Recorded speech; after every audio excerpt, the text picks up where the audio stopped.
दोस्तों स्वागत है आप सभी का हमारे इस वीडियो में। दोस्तों मैं गोविंद जायसवाल। दोस्तों आज का जो हमारा टॉपिक है वो है प्रत्यावर्ती धारा जनित्र। तो दोस्तों सबसे पहले तो यहाँ पर हम बात करते हैं कि जनित्र कहते किसे हैं।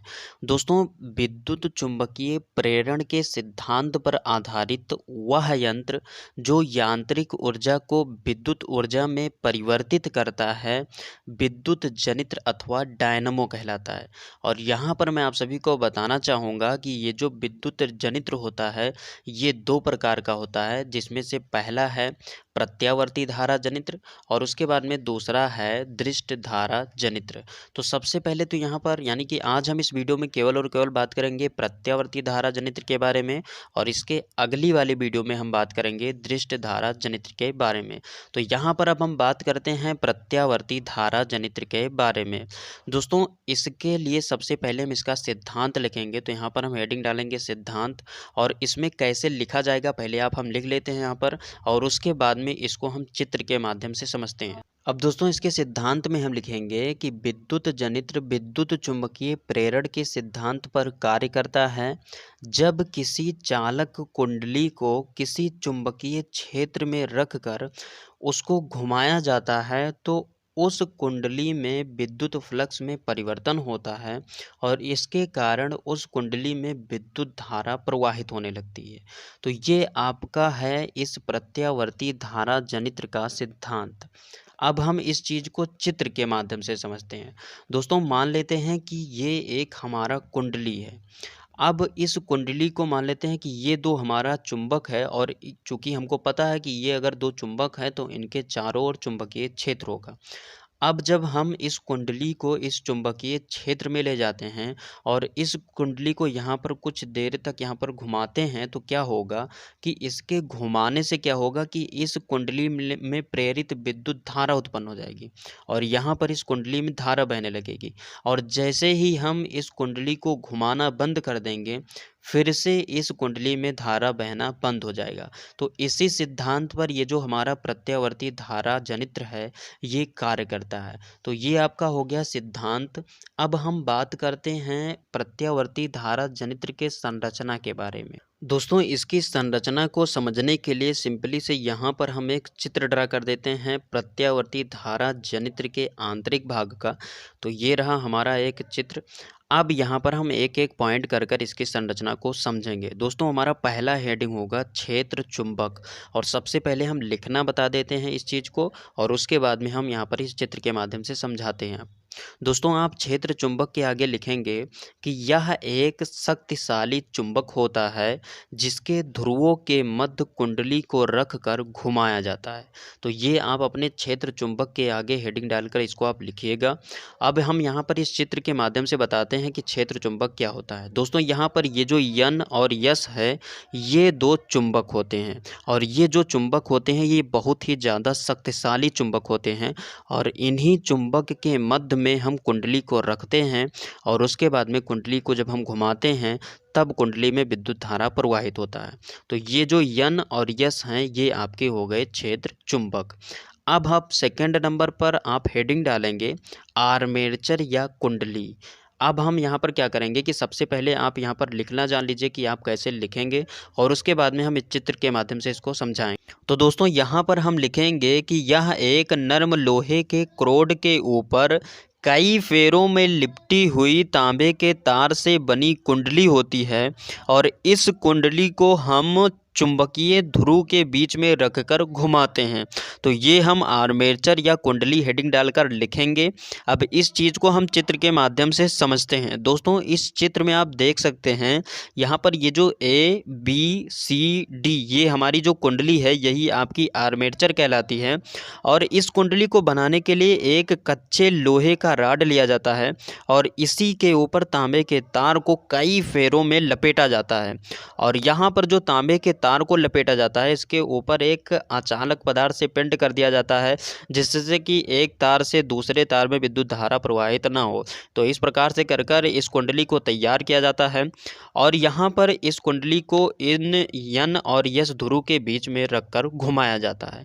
तो ये आपका हो गया आर्मेचर या कुंडली। अब आप हेडिंग डालेंगे सर्पी वलय और इसके आगे लिखेंगे कि कुंडली के एक सिरे को दो अलग अलग धातु के वलयों C1 व C2 से जोड़ दिया जाता है, जो कि कुंडली के साथ घूमता है। तो आप सर्पी वलय में इसको हेडिंग डालकर लिख लीजिएगा। और उसके बाद में अब हम इसको चित्र के माध्यम से समझते हैं। दोस्तों, आपका जो इस चित्र में ये जो आर्मेचर यानी कि ये जो कुंडली है ABCD, इसी के एक सिरे पर आपके जो दो धातु के वलय लगे होते हैं, पहला C1 और दूसरा C2, कुछ इस प्रकार से यहाँ पर लगे होते हैं। और ये जो C1 C2 सर्पी वलय होते हैं, ये आपके इसी कुंडली के साथ घूमते हैं, यानी कि जैसे ही आप कुंडली को घुमाएंगे तो ये आपके सर्पी वलय भी इसी के साथ घूमेगा। तो ये आपका हो गया सर्पी वलय। अब हम बात करते हैं ब्रुश के बारे में। तो आप हेडिंग डालिए ब्रुश, और सबसे पहले हम लिखना जान लेते हैं। दोस्तों, हम लिखेंगे कि ये कार्बन धातु की बनी हुई दो पत्ती होती हैं, और ये दोनों पत्ती सर्पी वलय C1 व C2 को टच करती हैं। तो ये आप इस ब्रुश के आगे लिख लीजिएगा। अब हम इस चीज़ को यहाँ पर समझते हैं। दोस्तों, इस चित्र में ये जो हमारे सर्पी वलय C1 और C2 है, इसी को टच करती है हमारी ये जो ब्रुश होती है वो। तो कार्बन की एक ब्रुश होती है और इसको इस सर्पी वलय पर टच कर दिया जाता है, और इसके टच होने से क्या होता है कि ये जो हमारा ब्रुश होता है, ये इस कुंडली के साथ घूमता नहीं है, बल्कि क्या करता है कि जब ये हमारी सर्पी वलय यानी कि जो कुंडली है, कुंडली घूमती है तो सर्पी वलय भी घूमता है। और सर्पी वलय जब घूमता है तो चूंकि ये जो हमारी ब्रश होती है, ये ब्रश इसी सर्पी वलय पर रखी हुई होती है, यानी टच हुई होती है, तो ये इसी पर रगड़ती रहती है, यानी कि ये घिसरती रहती है। तो इससे क्या होता है कि यहाँ पर जो विद्युत धारा उत्पन्न होता है, इसी ब्रश से होकर हम किसी परिपथ में यूज कर लेते हैं। तो दोस्तों, ये हो गया प्रत्यावर्ती धारा जनित्र की संरचना। अब हम यहाँ पर बात करते हैं इसकी कार्य विधि के बारे में। दोस्तों, इसके कार्य विधि को इसी चित्र के माध्यम से समझते हैं। दोस्तों, क्या होता है कि हमको इस कुंडली को घुमाना है, क्योंकि सिद्धांत हम पढ़ चुके हैं कि जब हम किसी चुंबकीय कुंडली को किसी चुंबकीय क्षेत्र में रखकर उसको घुमाते हैं, तो यहाँ पर क्या है कि हमें इस कुंडली को घुमाना है। तो क्या करना है कि अगर इस कुंडली के आगे हम कोई एक लोहे का रॉड निकाल लें इसी कुंडली में से, और उसी की सहायता से हम इसको घुमाएं, तो मान लेते हैं कि इस कुंडली को हम कुछ इस साइड में यानी दक्षिणावर्त इसको घुमाते हैं। और जैसे ही हम घुमाएंगे तो क्या होगा, चूंकि हमको पता है कि यहाँ पर दो चुंबक लगे हुए हैं N और S, और ये बहुत ही ज़्यादा शक्तिशाली चुंबक हैं। और इसके कारण से क्या है कि इन चुंबक के कारण से यहाँ पर चुंबकीय बल रेखाएँ निकल रही हैं, और सारी बल रेखाएँ अभी स्थिर है, क्योंकि हमारी कुंडली स्थिर है। तो यहाँ पर बल रेखाएँ जो निकल रही हैं, ये कुछ इस प्रकार से चल रही हैं। अब क्या होगा कि जैसे ही हम कुंडली को कुछ इस प्रकार से दक्षिणावर्त घुमाएंगे, यानी कि इस साइड में घुमाएंगे, तो ये जो कुंडली है घूमने के कारण इसमें जो भी फ्लक्स रेखाएं जा रही थी उनमें अब परिवर्तन होगा। और इसी परिवर्तन के कारण क्या होगा कि इस कुंडली में अब प्रेरित विद्युत धारा उत्पन्न हो जाएगा। यानी कि यहाँ पर क्या होगा कि एक प्रेरित विद्युत धारा जो उत्पन्न होगा, इसमें जब हम फ्लेमिंग के दक्षिण हस्त नियम को लगाएंगे। अगर आपको फ्लेमिंग का दक्षिण हस्त नियम नहीं आता है तो उस पर हमने ऑलरेडी वीडियो बना कर रखा है, लिंक डिस्क्रिप्शन में है, जाकर उसको देख लीजिएगा, आपको समझ में आ जाएगा। तो यहाँ पर जैसे ही हम कुंडली को घुमाएंगे दक्षिणावर्त, तो यहाँ पर क्या होगा कि जो यहाँ पर विद्युत धारा इस कुंडली में प्रवाहित होगा, वो कुछ A से चलेगा, B से होते हुए, C से होते हुए, ये आकर आपका जो ये सर्पी वलय C2 है, इससे होते हुए ये आपका जो सर्पी वलय C1 है, ये कुछ इस प्रकार से ऐसे जाएगा। तो इस प्रकार से कर कर आपका जो धारा है इस कुंडली में यहाँ पर प्रेरित धारा उत्पन्न हो जाएगा। अब यहाँ पर मैं आप सभी को बताना चाहूँगा कि जैसे ही ये जो कुंडली है ये आधी घूमेगी, यानी कि ये जो AB भाग है ये घूमकर इस तरफ आ जाएगा, और ये जो CD भाग है ये घूमकर इस तरफ आ जाएगा। तो अब क्या होगा कि चूंकि दिशा बदल चुकी है, ये जो कुंडली थी, कुंडली की दिशा बदल चुकी है, और जैसे ही कुंडली की दिशा बदलेगी तब जब आप फ्लेमिंग के दक्षिण हस्त नियम को लगाएंगे, तो यहाँ पर क्या होगा कि जो विद्युत धारा उत्पन्न हो रही थी वो विद्युत धारा अब यहाँ पर इसका डायरेक्शन चेंज हो जाएगा। यानी कि आधा तक, यानी कि अभी जो हमारी कुंडली थी ये घूमी नहीं थी, यानी कि आधा घूमी थी, तब तक हमारा धारा कुछ इस साइड से प्रवाहित हो रहा था।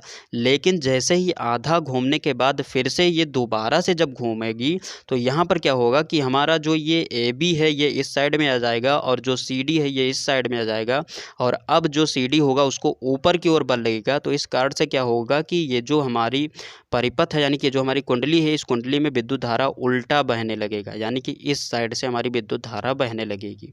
तो यहाँ पर ये चीज़ आपको ध्यान में रखना है और इसी प्रकार से जो आपका प्रत्यावर्ती धारा जनित्र होता है ये कार्य करता है। दोस्तों उम्मीद करता हूँ ये छोटी सी वीडियो आप सभी को अच्छी लगी होगी। वीडियो अच्छी लगी तो वीडियो को लाइक कीजिए और दोस्तों यदि आप नए हैं हमारे चैनल पर तो चैनल को सब्सक्राइब कर प्रेस कर लीजिए बेल आइकन को, जिससे कि आपको नए वीडियो का अपडेट मिलता रहे। तो दोस्तों बस यहीं पर दीजिए इजाज़त। जय हिंद, वंदे मातरम।